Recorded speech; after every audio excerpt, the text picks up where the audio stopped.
Welcome back ناظرین، ایک دفعہ پھر آپ کو خوش آمدید کہتے ہیں۔ کل بابر اعوان صاحب نے بنگلہ دیش فارم آف گورنمنٹ کی بات کی تھی، ڈار صاحب کے سامنے میں رکھتی ہوں، اور یہ سازش کی بو صدر زرداری نے کہا ہے، وزیر اعظم نے کہا ہے، یہ کون سی سازش ہے؟ یہ جب بھی کوئی فیکٹ فائنڈنگ کی بات ہوتی ہے ان کو سازش کی بو آنی شروع ہو جاتی ہے۔ بات یہ ہے کہ ایک ایشو ہے پاکستان میں نہیں کسی نے اٹھایا، انٹرنیشنلی اٹھایا، اس کو اب اسٹیبلش ہو چکا ہے، وہ ریکارڈ ایگزسٹ کرتا ہے۔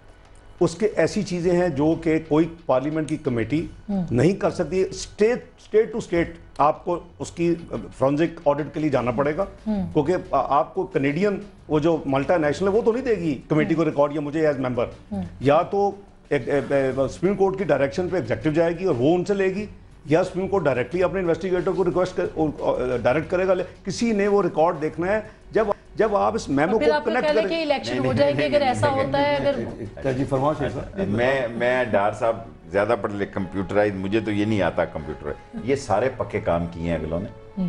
دیکھیں ہم روتے یہ رہتے ہیں کہ جی ہمارے پاس فرنزک نہیں ہے، ہمارے پاس یہ سسٹم نہیں ہے، یہ بلیک۔ میرا ایک کسائی ہے چودھری اظہر، وہ مجھے کمپیوٹر نہیں سیکھنے دیتا۔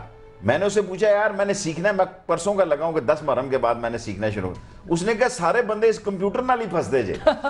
دیکھیں یہ جو ہے نا بلیک بیری کا جو بیک اپ ریکارڈ ہے، یہ 2-3 کنٹریز کے ساتھ کینیڈا کا اچھا خاصا ایشو رہا ہے 3-4 سال پہلے۔ انہوں نے کہا جی ہم سروس بند کر دیں گے۔ نہیں لیکن ڈاکٹر صاحب اس کا اینڈ ریزلٹ آپ کو کیا لگ رہا ہے؟ آپ یہ کہہ رہے ہیں نا ایگزیکٹو یا تو آرڈر کرے گی، یہ تھوڑی سی یہ زیادتی ہے کہ میں ایک ججمنٹ دوں کہ مجھے اینڈ ریزلٹ کیا آ رہا ہے۔ ہو سکتا میں تو بار بار کہہ رہا ہوں کہ اگر انوسنٹ ہوگا میں سلوٹ کروں گا، لیکن یا اس میں پاکستانی انوالو ہیں یا نہیں ہے، لیکن جو میمو کی جو روڈ میپ ہے وہ پاکستان کے خلاف ہے اور پاکستان اداروں کے خلاف ہے، پاکستان نیوکلیر پروگرام کے خلاف ہے۔ اس میں تو کوئی اور اگر اس میں کچھ نہیں ہے تو اتنی بڑی اس کو اہمیت دینے کی اور گھبرانے کی اس میں ضرورت کیا؟ اگر اس میں کچھ نہیں، اتنا ماتم، اتنا وہ گریہ زاری آگے کرنا آل آف اے سڈن، مجھے تو آنیسٹلی سمجھ نہیں آئی۔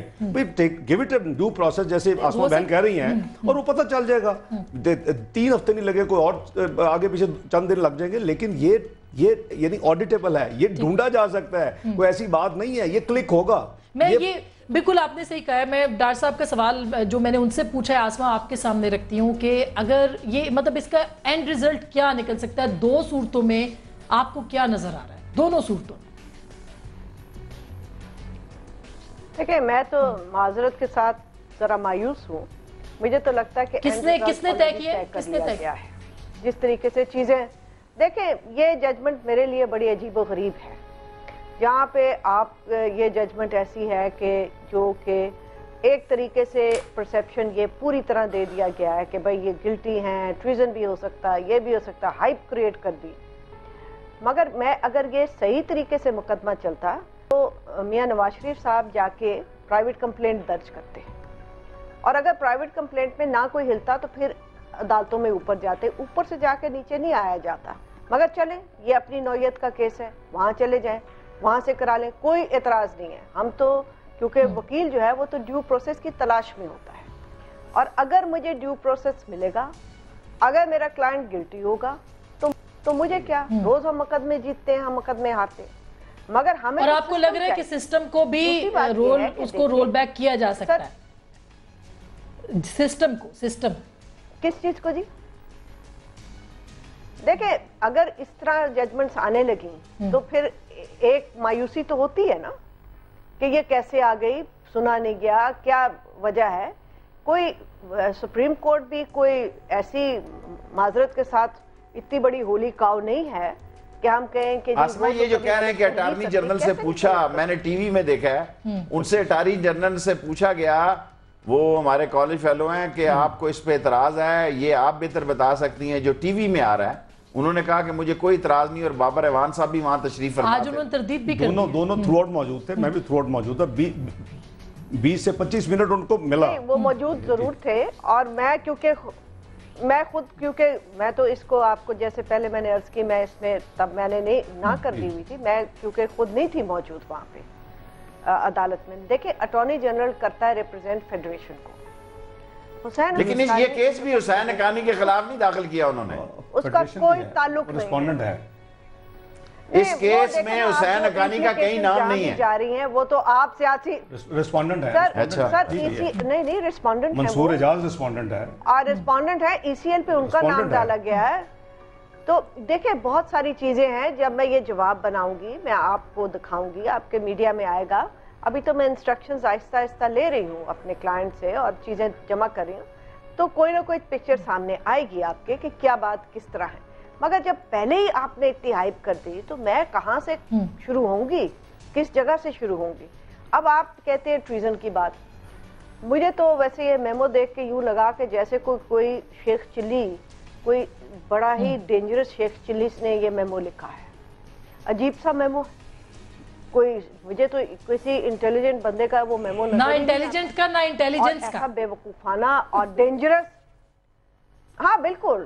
اچھا مگر دیکھیں آسما، اب ہمارے ملک کے اندر شمسی بیس دے دی نا، آج ہمیں پتہ چلا کہ دی ہے. کتنے سالوں سے یہ ڈینائی ہو رہا تھا.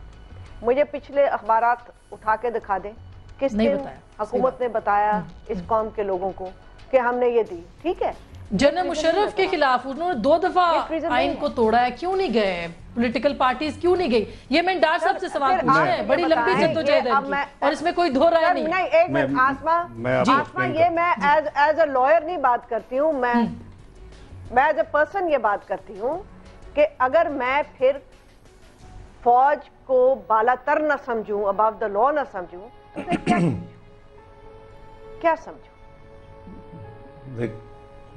Come on, I mean, let's face facts. اب کوئی چھپانے کی بات نہیں رہی. ڈار صاحب یہ سوال بالکل بڑا جنون ہے کہ آپ اسی طرح میاں نواز شریف کو سپریم کورٹ جانا چاہیے تھا جنرل مشرف کے خلاف کہ اس نے پارلیمنٹ کے آئین کو اور آئین کو 2 بار توڑا، ایک بار نہیں. میں جواب دیتا ہوں. سب سے پہلے تو یہ ہے کہ جو ان کا پہلا 12 اکتوبر 99 والا کو تھا اس کو انہوں نے انڈیمنیفائی کروا لیا تھا اپنے ہینڈ پکڈ جو بھی اس وقت سیٹ اپ آیا تھا پارلیمنٹ کا، وہ تو آپ اس کو چیلنج نہیں کر سکتے. 3 نومبر 2007 والا جو تھا جب ججوں کو اریسٹ کیا گیا، جس کے لیے آسما بی بی نے اتنی محنت کی، سارے وکلاء نے، پوری سول سوسائٹی نے اور ہماری پارٹی نے بھی اوتھ لی تھی کہ ہم اس کے لیے کریں. ہم نے تو منسٹریاں چھوڑی نا اس کی خاطر 6 ہفتے کے بعد. تو اس میں مسلم لیگ نون کی وجہ سے ان کو انڈیمنیٹی نہیں ملی کیونکہ 2/3 چاہیے تھا.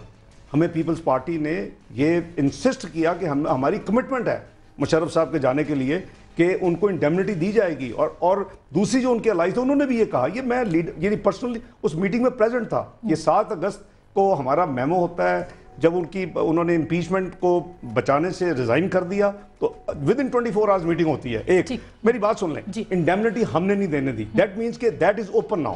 3 نومبر 2007 کا ایکسٹرا کانسٹیٹیوشن ایکٹ جو ہے سب اپریشیٹ کرتے ہیں. پچھلے مردے نہ چھیڑے، نئے مردوں پہ آئے، نئے حالات اس سے بھی خوفناک ہونے جا رہے ہیں. شیخ صاحب میں ان کا جواب دے رہا ہوں، میں ایک قانون آئین کے تحت جواب دے رہا ہوں. اس کی میری بات کو اجازت دینا دے دوں.